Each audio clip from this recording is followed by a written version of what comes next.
Our mission from start to finish with Operation Prosperity Guardian was to defend the freedom of navigation. So we deployed in mid-October, shortly after the events of October 7th, and were immediately told to go to the 5th Fleet Area of Operations. The Houthis presented a very unique threat to the region that we have not seen in a very long time. One of the things they were doing was actually firing missiles at commercial ships in the Red Sea and the Gulf of Aden as they transited the Bab al-Mandeb Strait. Our systems weren't really designed specifically with Yemen threat area in mind. And while they worked and were effective, there were some things that could have been optimized and needed to be changed to make us more effective in that specific theater. And that's why we talk about that pace of change, that rapid ability to learn and continue to improve your capability. If you can do that faster than your enemy, then you're going to be successful.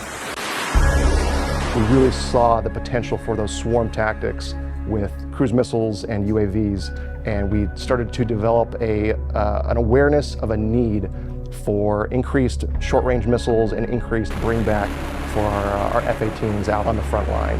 So when we started conversations with NAVAIR back home about how we can modify that kit and improve it while we were on deployment. NAVAIR really came through and allowed us to iterate on a rapid, at the pace of combat that was required, so that we can maintain our systems and maintain our lethality and survivability for that fight.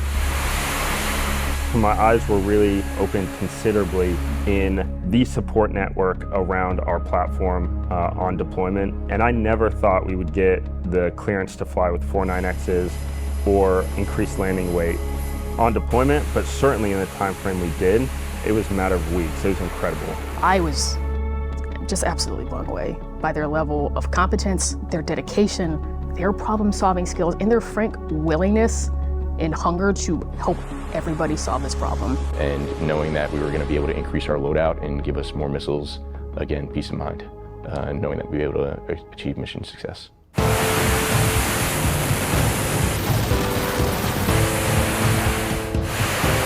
But never once on that entire deployment, from dropping bombs to ingressing into hostile territory to shooting down drones, did I ever question that something wasn't going to work. It simply was going to, because it had proven time and time again that it did work. And that was a massive, call it confidence boost. The warfighter is looking for creative ways of solving problems, how to get as much bang for our buck out there, and any way that you can increase capability, you can speed things to fleet, even if they seem like incredibly small changes that won't really matter to the warfighter. I promise you, every single increase in capability is a tool that the warfighter is going to use. The fleet's asking for it in a combat theater deployed. It is important. And that goes with everything. We say all the time, sense of urgency, right? And that's exacerbated in combat.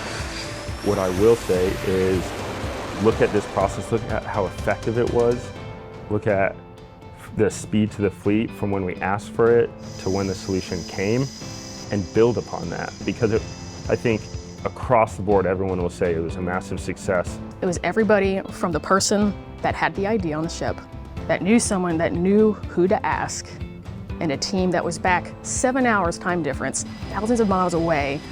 The creativity and the problem solving and the ingenuity, and never mind the desire and the dedication to just do it. It was every single person along that chain of events.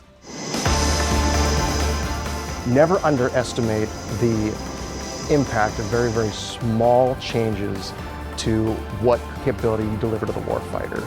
The nature of warfare is entirely unstable. Small changes early on reflect huge quantum changes in the outcomes that we're looking for on the battlefield.